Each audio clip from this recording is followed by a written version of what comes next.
Por supuesto, ustedes como gobierno están en todo su derecho de hacer la propuesta que quieran y están en todo su derecho de pensar las leyes que quieran. Sin embargo, hay cosas que no tienen derecho.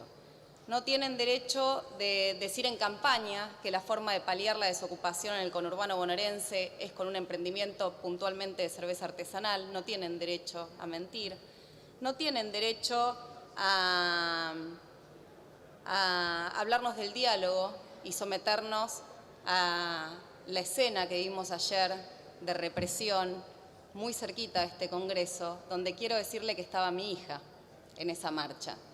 Mi hija tiene, en pocos días, 19 años cumple, y tuvo la suerte de nacer en democracia, a diferencia de mí, a diferencia de su mamá, que nacía en dictadura. Y por primera vez, mi hija tuvo la suerte de formarse durante los 12 años y medio de gobiernos populares, del gobierno de Néstor y Cristina. Por lo tanto, es una joven que se manifiesta, que va a las marchas, que discute de política, y por primera vez tuve miedo de que estuviera en una marcha. Y tuve un miedo que de alguna manera confirmé a la noche, cuando, por supuesto, ahí no encontré a mi hija, estaba en su casa, pero confirmé a la noche mi temor cuando recorrimos los hospitales de la Ciudad de Buenos Aires con el diputado Guado de Pedro y la diputada Laura Alonso. Y cuando recorrimos esos hospitales encontré algunos jubilados, heridos, pero también encontré a muchos jóvenes de la edad de mi hija, 2, por ejemplo, que perdieron un ojo cada uno por producto de la represión que este gobierno instaló ayer para poder sacar una ley. Una ley que tampoco tiene derecho este gobierno a mentirnos descaradamente, porque hoy el presidente vuelve a hablar de pobreza cero y de los niños, y la ley que sacaron ayer con esa represión, la verdad es que perjudica a más de 8 millones de niños.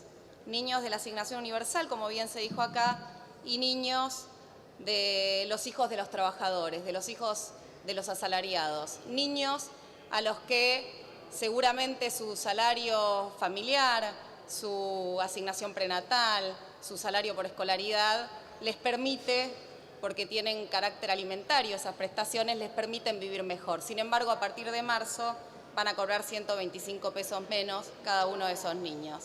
Esta es la situación en la que yo digo que estamos en democracia, tienen derecho a proponer lo que quieran, lo que no tienen derecho es a someternos a estas situaciones de violencia, a situaciones de cinismo, como la que estamos empezando a acostumbrarnos los argentinos, a situaciones que la verdad que nos generan todo el tiempo esta contradicción. Claro, ¿cómo este gobierno de empresarios va a entender que el salario familiar sirve para comprar un guardapolvo blanco en el mes de marzo cada una de las familias de los trabajadores de la Argentina? ¿Cómo lo van a entender si no han cobrado nunca un salario familiar? Porque nunca fueron trabajadores. Bueno, en la Argentina el 61% de la población son estos niños que tienen o el salario o la asignación familiar. Entonces, digo, acá el diputado, el miembro informante, habló de una avenida innovadora. Para nosotros tiene poco de innovador, pero no tengo ninguna duda que esa avenida innovadora